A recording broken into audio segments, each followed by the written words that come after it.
Welcome to BlueWeb, the web interface for administration of the BlueWave access control system. This is the home page. Each of these links divide the website into different domains. Let's start with People. People is where you can add, edit, or remove a person or credential, as well as adjust their access groups and view their recent activity in the system. Let's go over each of these briefly. Say I want to add a brand new person to the system. I'll click Add New Person and enter their basic information.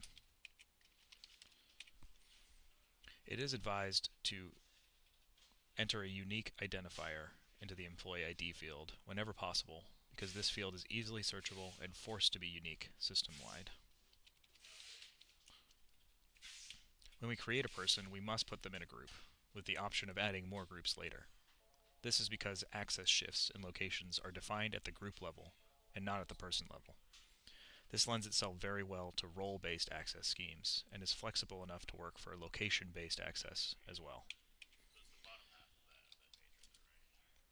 Optionally, we can also add a credential when we create a new person.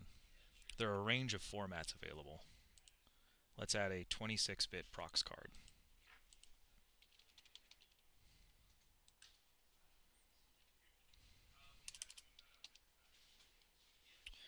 For credential mode, the two most important are normal and master. A normal credential has access when the door is not in emergency lockdown mode, and a master credential has access both when it is and isn't in lockdown. When a master credential is scanned, it can disarm an emergency lockdown. Let's add a normal credential. You can add the credential as active or any flavor of inactive. Let's add active and specify a date to activate if not immediately and a date to deactivate. Let's make it indefinitely active. That's the process of inserting someone manually. But what if you have Active Directory or an LDAP server already? Well, we do support integrations with these for automatic sync of individuals into desired access groups. Back to the person we've created. Say we created this person a while ago and need to find them again. We can find a person in the system by searching their name, or even better, the unique identifier we've assigned to them.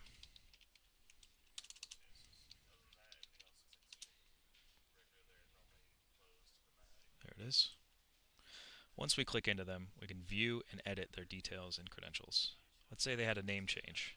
We can click the pencil and change their name.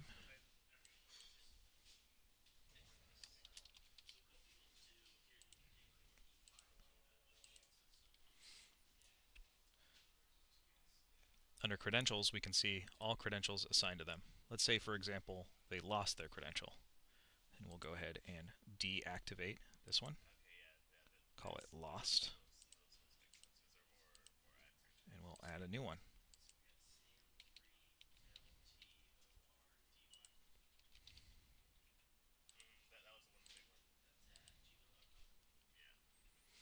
Access groups is where you can add additional access or remove access. Let's say I need access to the evidence room. I'll add that group here, and the server will schedule that new access to be pushed to the doors momentarily.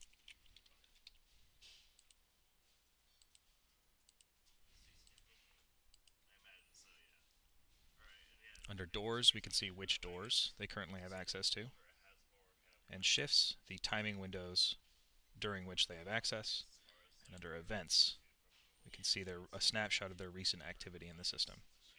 This is a brand new profile, so it has no activity. Let's find one that does.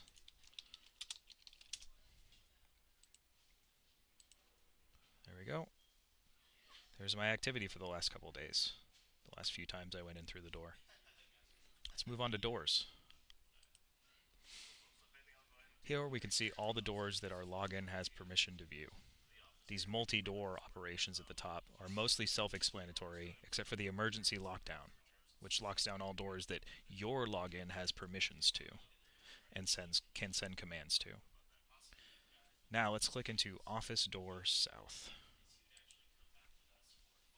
Here we can view standard unlock hours and non-standard unlock hours if applicable. More on that in a bit.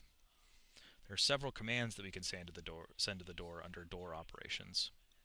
Emergency lockdown locks the door and permits no entry except by master credentials until either lockdown is disarmed in this software or a master credential is scanned. Lock door for the rest of the day does just that. If the door is unlocked, it will override the unlock shift and lock the door for the remainder of the calendar day. Change today's hours for this door will allow us to put a non-standard unlock shift on the door, overriding any standard unlock shifts. Put this door in unlock mode indefinitely is pretty self-explanatory, and allow momentary access to this door will temporarily unlock the door for the latch interval set at the door, the default being 3 seconds. Colloquially, we refer to this as buzzing someone in. If we expand the click here to see who can access this door, we get a nice table view report of everyone who has access to this door, their name, employee ID, the group that provides them access, and the time during which they have access. And this is all dynamically filterable and can be exported to a CSV or other formats. Let's move on to holidays. If you know more than a day in advance and less than 6 days in advance of any temporary alternate unlock timings you want to implement at a door, holidays is where you can accomplish this. Say I wanted to make sure the front doors were unlocked tomorrow for a holiday. We'll select the doors, select tomorrow, and close all day. We can go ahead and hit create holiday, and that will lock the doors tomorrow. Finally, my personal favorite, reports. There are several types of reports available, but the most common and general use is the event report. Using this report, we can output the activity of any individual over any given time at any location in the system. Alternatively, we can output all events at a given door. So let's go ahead and look at Office Door South. And importantly, we can see both people scanning in and system events. If you see these permissions pushing, and we can even filter these by the name of the person and the event. And finally, the help page here is where you can view frequently asked questions, common troubleshooting steps, and where to contact support if you need help with your system.